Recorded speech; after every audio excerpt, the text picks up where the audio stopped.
छोटा शेर का बच्चा एक कीड़े को देख रहा था। उस कीड़े को एक गिरगिट अपना भोजन बना लेता है। इस मासूम को बहुत अफसोस होता है। शेर का बच्चा चिल्लाकर गिरगिट को भगा देता है, लेकिन तभी चट्टानों ने आवाज आने लगती है। बच्चा यहाँ वहाँ देखने लगता है। पहाड़ों से बहुत सारे जानवर भागने हुए आ रहे थे। बच्चा घबरा जाता है और भागने लगता है। उन सभी जानवरों को जंगल के लकड़बग्घे भगा रहे थे। ये सारी चाल इन्हीं लकड़बाघों की ही थी। बच्चा एक छोटे पत्थर के सहारे छुप जाता है, लेकिन बच्चा बहुत डरा हुआ था। इस भगदड़ में वो दब सकता था। तभी वो भागकर एक सूखे पेड़ पर चढ़ जाता है, लेकिन ये पेड़ भी टूटने ही वाला था। तभी बच्चे ने देखा भगदड़ के बीच इसके पिता भागते हुए आ रहे थे। उसके पिता आ जाते हैं और कहते हैं, बेटे सिम्बा में आ गया, चिंता मत करो। लेकिन तभी पेड़ टूट जाता है। दोनों भगदड़ के बीच गिर जाते हैं, लेकिन बहादुर पिता अपने बेटे को कैसे भी भगदड़ से सुरक्षित जगह कर देता है और खुद उस भगदड़ की चपेट में आ जाता है। सिम्बा घबरा जाता है, लेकिन उसने देखा उसके बहादुर पिता पहाड़ पर ऊपर चढ़ रहे थे। ये देखकर सिम्बा की जान में जान आती है। उसके पिता पहाड़ के आखिरी छोर तक पहुंच गए थे। ऊपर उसका भाई खड़ा था। ये सारी साजिश इसी शेर ने की थी। सिम्बा का पिता अपने भाई से मदद मांगता है, लेकिन ये तो सिम्बा के पिता की जगह लेना चाहता था, जिस वजह से ये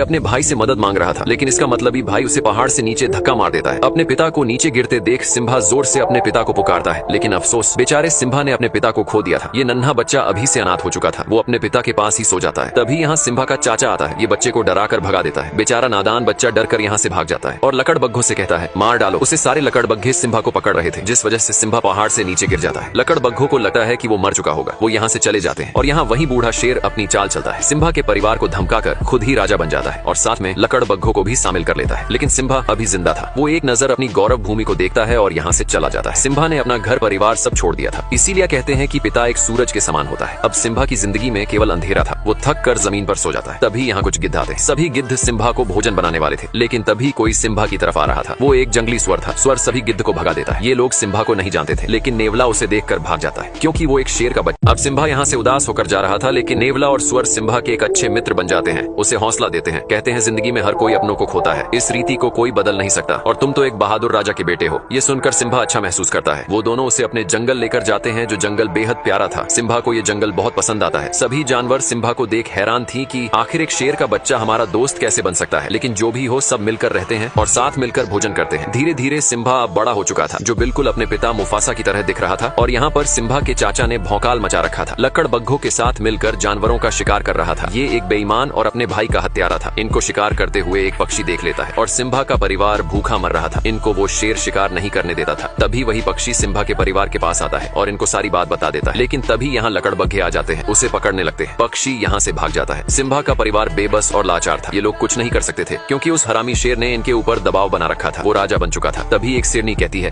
हमें कुछ करना होगा। हमें हाथ पे हाथ रखकर नहीं बैठे रहना चाहिए। अब सिम्बा की माँ कहती है, ये हमारी गौरव भूमि है, हमें इसकी हिफाजत करनी चाहिए। समय बहुत बलवान होता है। लेकिन नाला शेर से युद्ध करने को कहती है। तभी इनके पास लकड़बग्घा आता है और कहता है, महाराज तुमको बुला रहे हैं। सिम्बा की माँ उस बूढ़े शेर के पास जाती है। बूढ़ा शेर अपने शिकार को खा रहा था और कहता है, कौन सी योजना बना रहा है तुम्हारा डरपोक परिवार। सिम्बा की माँ कहती है, तुम हद से ज्यादा शिकार कर रहे हो। शेर कहता है, शिकार नहीं करेंगे तो भूखे मर जाएंगे। हमारा काम ही है किसी को मार कर अपनी भूख मिटाने। सिम्बा की माँ कहती है, इस तरह शिकार नहीं किया जाता जिस तरह तुम कर रहे हो। शेर कहता है, तुमने मुझे ठुकरा कर मुफासा को चुना था। अब तो वो डरपोक भी मर चुका है। सिम्बा की माँ कहती है, वो डरपोक नहीं, एक बहादुर और ताकतवर राजा थे। तभी शेर गुस्से से कहता है, आज के बाद पहले लकड़बग्घे भोजन खाएंगे और उसका बचा हुआ तुम और तुम्हारा परिवार खाएगा। सभी लकड़बग्घे खाने के लिए टूट पड़ते हैं और यहाँ सिम्बा को दिखाया जाता है, जो पूरी तरह से बदल चुका था। इसे अपने परिवार की याद तक नहीं आ रही थी। वो भूल गया था सब। लेकिन रात के समय सिम्बा अपने बहादुर पिता को याद करके बहुत उदास था। सिम्बा का बाल उड़कर एक नदी में गिरी जाता है। उस बाल को एक चिड़िया उठा लेती है और अपने घोंसले में ले जाती है, लेकिन दूसरी चिड़िया उस बाल को फेंक देती है।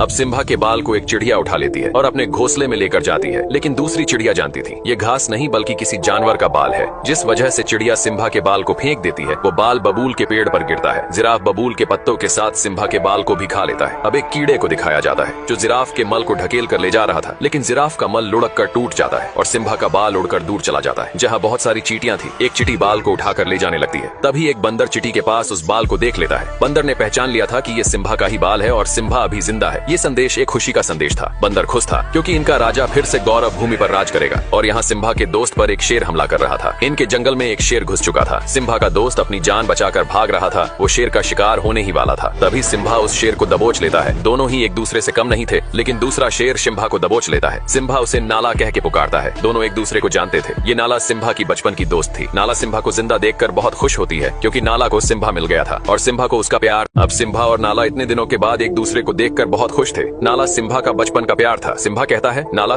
इस जंगल में तुम्हें बहुत अच्छा लगेगा, यहाँ सुकून है। नाला कहती है, सिम्बा, तुम्हें अपने घर चलना होगा। उस बूढ़े शेर ने हमारी गौरव भूमि बर्बाद कर दी है, तुम हमारे राजा हो, सब तुम्हें देखकर बहुत खुश होंगे। सिम्बा कहता है, मुझे कहीं नहीं जाना, मेरा यही घर है, तुम भी यही रुक जाओ, इस जगह तुम्हें बहुत अच्छा लगेगा। सिम्बा नाला को पूरा सुंदर जंगल घुमाता है। दोनों बहुत मस्ती करते हैं। ये जगह नाला को बहुत पसंद आती है क्योंकि इस जंगल में सचमुच सुकून था। दोनों इस पल को जी भर के जीते हैं। तभी नाला कहती है, सिम्बा, अगर तुम जिंदा थे तो तुम घर क्यों नहीं आए? उस बूढ़े शेर ने पूरी गौरव भूमि तबाह कर दी है, हमें कई दिन भूखे भी सोना पड़ता है। लेकिन सिम्बा कहता है, मुझे इससे कोई मतलब नहीं है, अब यही मेरा घर है, मैं इसे छोड़कर नहीं जा सकता। सिम्बा बहुत बदल चुका था, वो भूल चुका था अपने लोगों को। नाला कहती है, कैसे शेर हो तुम? तुम्हारे पिता और तुम में जमीन आसमान का फर्क है, तुम एक कायर हो, डरपोक हो। इतना बोलकर नाला यहाँ से चली जाती है। अब सिम्बा रात के समय जंगल में उदास घूम रहा था। तभी वही बंदर सिम्बा के पास आता है और कहता है, सिम्बा, पहचानो खुद को कि तुम कौन हो। सिम्बा बंदर की बात को अनसुना करके जाने लगता है। तभी बंदर कहता है, मैंने। अब सिम्बा अपने घर जाने से मना कर देता है क्योंकि सिम्बा का अब से यही घर था। नाला कहती है, सिम्बा, हमें तुमसे उम्मीद थी कि तुम हमारी और गौरव भूमि की रक्षा करोगे, लेकिन तुम तो डरपोक और बुजदिल निकले। इतना बोलकर नाला यहाँ से चली जाती है, लेकिन सिम्बा को कोई फर्क नहीं पड़ रहा था। अब सिम्बा उदास होकर जा रहा था। तभी इसे वही बंदर मिलता है। सिम्बा उस बंदर को नहीं जानता था, लेकिन बंदर सिम्बा और उसके पूरे परिवार को जानता था। बंदर सिम्बा के पास आकर कहता है, सिम्बा, पहचानो तुम कौन हो। लेकिन सिम्बा उसकी बातों को इग्नोर करके जा रहा था। तभी बंदर कहता है, मैंने मुफासा के बेटे को गोद में खिलाया है। इतना सुनते सिम्बा रुक जाता है और कहता है, तुम मेरे पिता को कैसे जानते हो? बंदर कहता है, तुम्हारे बहादुर पिता को कौन नहीं जानता, मैं तुम्हें तुम्हारे पिता से मिलवा सकता हूँ। सिम्बा बंदर के पीछे पीछे भाग रहा था। सिम्बा को लग रहा था कि उसके पिता जिंदा है, लेकिन बंदर सिम्बा को एक नदी के पास लाता है और कहता है, देखो अपने पिता को। सिम्बा पानी में अपने चेहरे में पिता का चेहरा देखता है। बंदर कहता है, तुम्हारे पिता तुम्हारे अंदर है। तभी सिम्बा को आसमान से आवाज आती है, वो इसके पिता थे। वो कहते हैं, बेटा सिम्बा, तुम एक शेर हो और शुरू से ही शेर जंगल का राजा रहा है। इतनी बातें सुनने के बाद सिम्बा में अपने पिता की ताकत और वो जोश महसूस हो रहा था और निकल पड़ता है।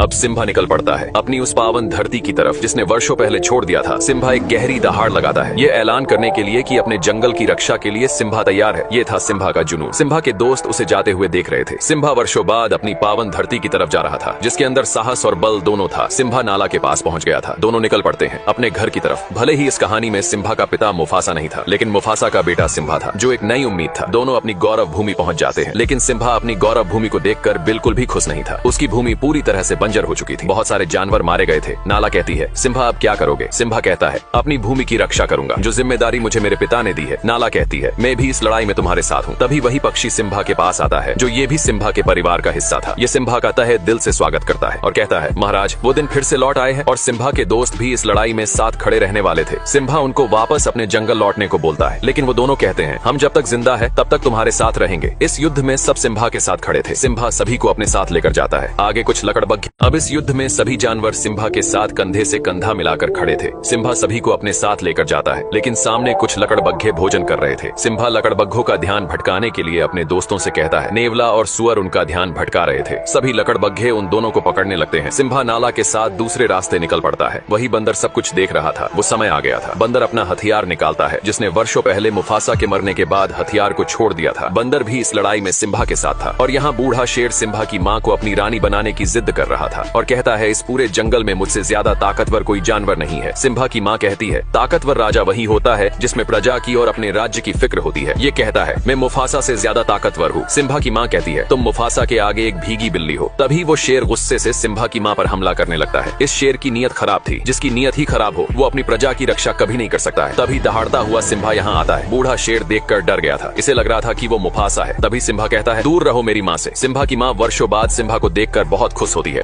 अब सिम्बा दहाड़ता हुआ यहाँ आता है। बूढ़ा शेर उसे देखकर डर गया था। इसे लग रहा था कि वो मुफासा होगा। सिम्बा कहता है, दूर रहो मेरी माँ से। सिम्बा की माँ वर्षों बाद सिम्बा को देखकर बहुत खुश थी। जो दिया वर्षों पहले बुझ गया था, वो फिर एक नई रोशनी लेकर आया था। बूढ़ा शेर कहता है, भतीजे, तुझे जिंदा देखकर बहुत खुशी हुई। सिम्बा कहता है, कोई एक वजह बताओ चाचा कि तुम्हें जिंदा छोड़ दूं। बूढ़ा शेर कहता है, ये मत भूलो, तुम जंगल के राजा के सामने खड़े हो। तभी नाला कहती है, अब से हमारा राजा सिम्बा है, उसके लिए हमें भले ही युद्ध ही क्यों न करना पड़े। सिम्बा का परिवार भी युद्ध के लिए तैयार था। सिम्बा कहता है, हार मान लो चाचा। बूढ़ा शेर कहता है, मैं नहीं चाहता कि मेरे हाथ हो, तुम सब मारे जाओ। तुम सब मेरा परिवार हो और क्या तुम सबको पता है तुम्हारे सिम्बा ने क्या किया है भतीजे? तुमने इनको बताया नहीं कि तुम अपने पिता मुफासा के हत्यारे हो। अपना गुनाह कबूल करो और बताओ सबको कि तुम्हारी वजह से हमारे महान राजा मारे गए। सिम्बा का पूरा परिवार सिम्बा को देख रहा था। तभी सिम्बा कहता है, हाँ, मेरी वजह से मारे गए थे मेरे पिता। तभी बूढ़ा शेर कहता है, आखिर कर लिया कबूल, हत्यारा है ये अपने पिता का। इसी की वजह से आज महाराज हमारे बीच नहीं रहे। ये क्या राजा बनेगा जिसने अपने पिता को ही निगल लिया? बूढ़ा शेर सिम्बा की बातों को दबाता हुआ उसे पीछे लेकर जा रहा था। सिम्बा घबरा गया था और कहता है, मैं राजा नहीं बनूंगा। तभी सिम्बा अब बूढ़ा शेर सिम्बा की बातों को दबाते हुए उसे पीछे लेकर जा रहा था और जोर से चिल्लाकर कहता है, झुकाओ अपने सर को। तभी सिम्बा का पैर फिसल जाता है। सिम्बा चट्टान पर लटका हुआ था। यहाँ जोर की बिजली कड़कती है। ये वो आखिरी पल था जिसमें एक पापी का अंत तय था। बूढ़ा शेर कहता है, ये नजारा मैंने वर्षों पहले देखा था, बिल्कुल तुम्हारी तरह ही मुफासा ने मेरी आंखों में देखा था। बूढ़ा शेर उछलकर सिम्बा के पंजों को दबा लेता है और कहता है, एक राज की बात बताऊं भतीजे, तेरे बाप मुफासा को मैंने ही मारा था। इतनी बात सुनते ही सिम्बा अपने पिता के उस दुख भरे पल को याद करने लगता है। तभी सिम्बा जबड़े से उसके बाल पकड़कर ऊपर आ जाता है और चिल्लाकर कहता है, कैसे भाई हो तुम, अपने सगे भाई की ही हत्या कर दी। बूढ़ा शेर कहता है, ये झूठा बोल रहा है, इसकी बात मत सुनो। तभी सिम्बा की माँ कहती है, तुमने मुफासा को नहीं मारा तो उनकी आंखों में कैसे देखा। बूढ़े शेर का अंतिम समय आ चुका था। तभी बूढ़ा शेर लकड़बग्घों से कहता है, मार डालो सबको। सभी लकड़बग्घे सिम्बा के ऊपर टूट पड़ते हैं, लेकिन सिम्बा सभी लकड़बग्घों को जबड़े से दबाकर फेंक रहा था। नाला अपने परिवार को हमला करने को कहती है। सिम्बा का पूरा परिवार लकड़बग्घों पर टूट पड़ता है। ये था एक भीषण युद्ध जो सत्य और असत्य के बीच हो रहा था। सभी लकड़बग्घे सिम्बा को नोच रहे थे।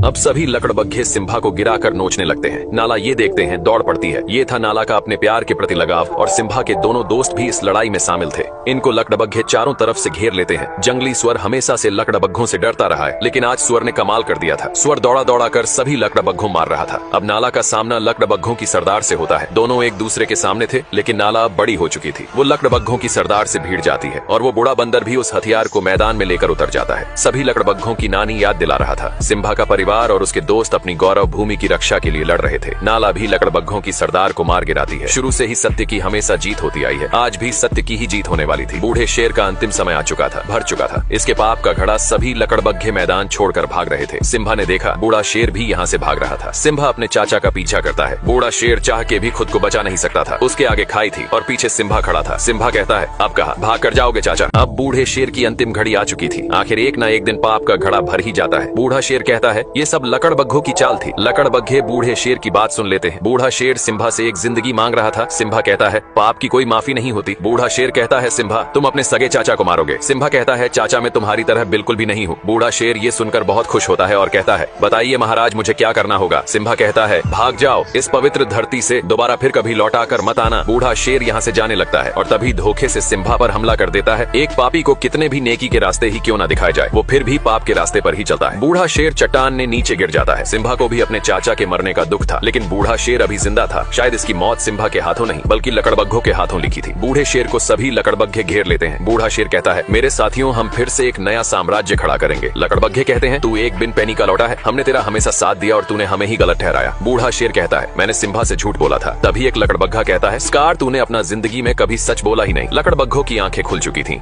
सभी लकड़बग्घे बूढ़े शेर पर टूट पड़ते हैं। ये था एक बुराई का अंत। इस लड़ाई में फिर से अच्छाई की ही जीत हुई थी। अब सिम्बा अपने परिवार से मिलता है। सिम्बा का परिवार फिर से एक जीती जागती जिंदगी जीने वाला था। सिम्बा उस बंदर से भी मिलता है जिसने सिम्बा को हौसला दिया, उसे उसकी पहचान बताई। आखिर एक सच्चा राजा वही होता है जिसमें अपने प्रजा और गौरव भूमि की फिक्र हो। ये सब सिम्बा के अंदर था। वो एक वीर सम्राट था, एक वीर योद्धा था और इस गौरव भूमि का एक राजा भी था। सिम्बा के राजा बनने से सभी जानवर बहुत खुश थे। जिस जिंदगी को डर कर जिया करते थे, अब उस जिंदगी को खुलकर जीने का समय आ गया था। सिम्बा और नाला के प्यार से एक प्यारा बच्चा हुआ। सिम्बा के बाद इस गौरव भूमि की रक्षा करने वाला सम्राट। ये स्टोरी यहीं पर समाप्त होती है। फिर से लौटेंगे ऐसी ही एक मुफासा की बचपन की स्टोरी लेकर।